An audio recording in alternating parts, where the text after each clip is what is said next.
Shlama Lochen, Shlomo Alecho. Welcome to the new episode of Learn the Alap-Bet. This is episode 2, which means we've already seen 5 letters and 2 vowels. Well, actually 4 vowels, 2 Eastern vowels and 2 Western vowels. In this episode, we'll see the next letters and the next vowels. I'm going to do a quick revision for a bit of refreshment, and then we will see the new 5 letters and the new 4 vowels. Hopefully you guys will enjoy this, and let's get started. Okay, so as promised, we will see the letters of part 1 right now. So the Alap is the first letter of the alphabet. It has 3 main functions. Or before we talk about that, let's say it has no sound. It makes no sound unless you put a vowel on it. It has 3 main functions. At the beginning of the word, it indicates any vowel. At the middle of the word, it indicates a glottal stop. At the end of the word, it indicates a vowel letter, a letter vowel. Okay. The Bet, second letter of the alphabet, it makes the B sounds. So it makes the B sound, sorry. And you can soften it by placing a dot beneath it. We call this a rukacha, and it becomes a vet, V. Alright, the Gemel makes 3 sounds. The normal, when there is nothing on the Gemel, it is a G. When you place a dot beneath it, so a rukacha, it becomes a Ramel. When you place a curvy line beneath it, it becomes a Jamel. The curvy line can also be a line in the middle, like this. That's the F on your keyboard, becomes a Jamel as well. The Dalet makes 2 sounds. When there's nothing special added on it, it's just a D. And when you add a rukacha on it, a softening, it becomes a DH, a V. It also has a connection with Resh. It is basically talking about when you place this dot on top of the letter, it becomes a Resh instead of a Dalet. So that's a R, but we will see that letter later. Then you've got the He. The He makes the simple sound H. So just an He. That's it. So then we saw 4 vowels, 2 Eastern ones and 2 Western ones. The Skapa is a long A in Eastern, and the Skofo is a long O. So every long A in Eastern becomes a long O in Western. So Skapa, Ba, Skofo, Bo. Simple. Then you've got Ptaha and Ftoho. The Ptaha is the Eastern vowel, and it indicates a short A, so Ba. And the Ftoho indicates a normal A, Ba. That's it. Then we saw 2 words. We're not going to discuss these words. You can just watch the first video episode of the series. Now we will see the 5 next letters. The first one is the Waw. The Waw is a special letter because it's a vowel letter, which means it can turn into a vowel. Okay?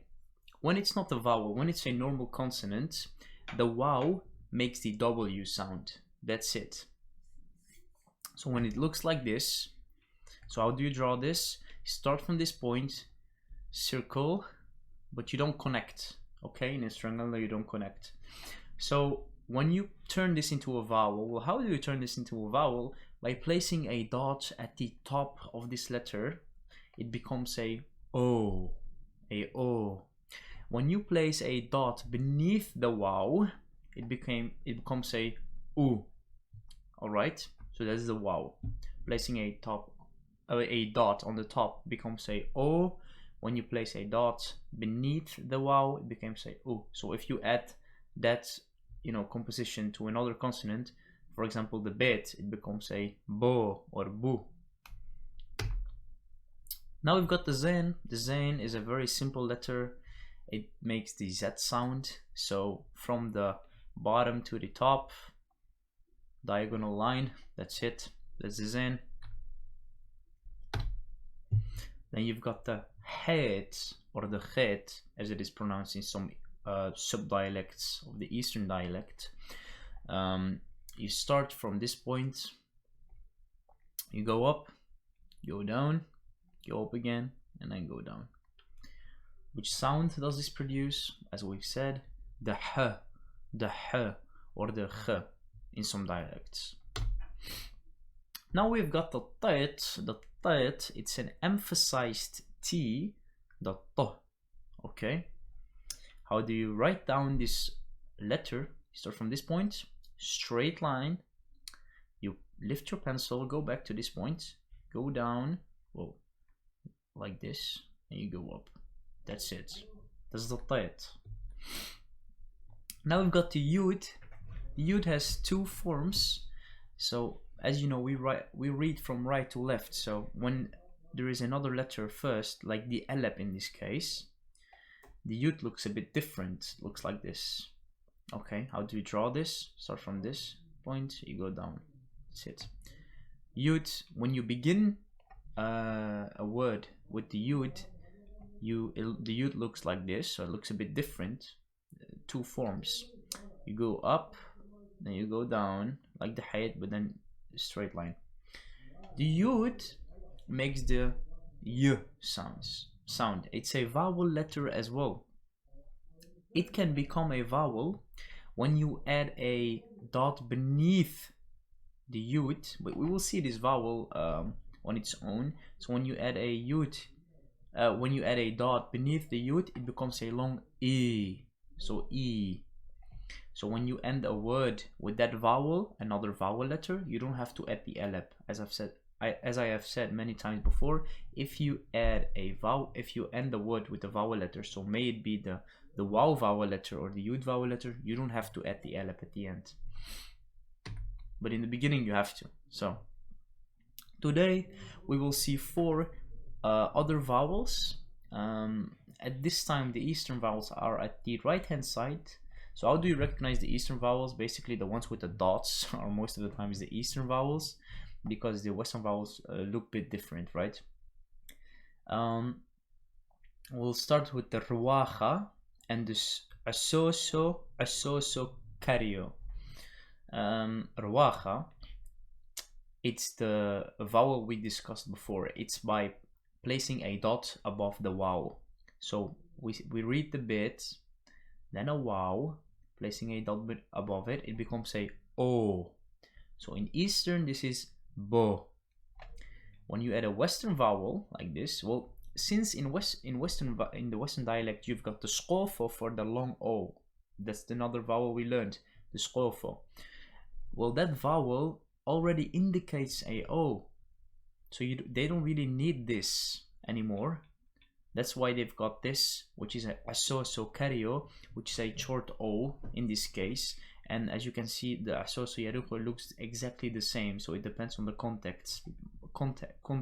But most of the times it's a U and not an O. So basically this is not really used, but it can be used for indicating a O as well. So even when they use this and this vowel, you always have to add a wow. Just like here, you always have to add a wow. So you can look at this sign or symbol as a dot as well. Okay.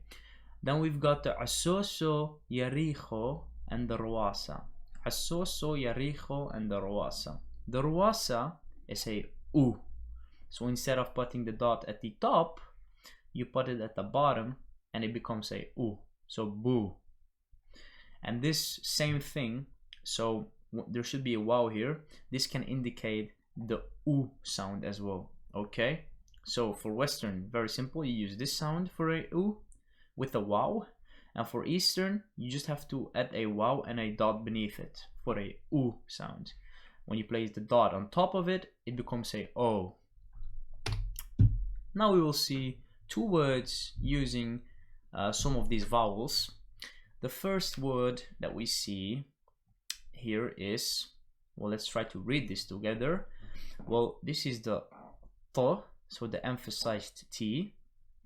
Then the wow with a dot beneath it, well, that becomes a U. So we've got tu, and then a resh. We haven't seen this letter yet, but we've talked about it. And a skapa, we've seen this before. This is a long A. So tu ra. Since you end with a dotted vowel, the skapa, you add the alap here. So tura, which means mountain. Then we've got this letter. We've seen this one just now. It's a zen. This is a z. Then you add the rwasa again. The rwasa, so the waw with a dot at the bottom. This is a u, zu, another z, and a skapa. So zu, za, zu, za. So you add the alap always because, in this case, you add the alap because of the dotted vowel, right? So zu, za, tu, ra. Okay, those were the Eastern words. Now we see the same words but in the Western pronunciation. So as you see, there is a wow. We've got ta, so you always begin with the first consonant, ta, sorry, and then you see this sign. So it can either mean a o or a u, but in most cases u. So let's take that pronunciation. Tu, and you just skip the wow. You don't have to pronounce it anymore because it just indicates the u sound. So tu, ro. So this is a o. This is a skofa. Just like this is the skapa, long a. For them, this is the long o. So tu ro, which means mountain. Turo and tura. That's the only difference. So we've got the same thing here. Zu, zo, which means coin. I forgot to mention it. Zu, zo, zu, za. Zuza is coin. Zuze is money. Okay. So this was the session of today.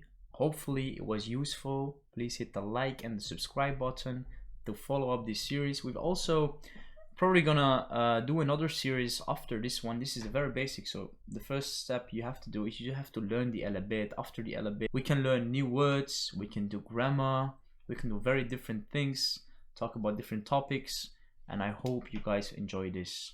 Pushem Shlama or Pushem Shlomo. Goodbye.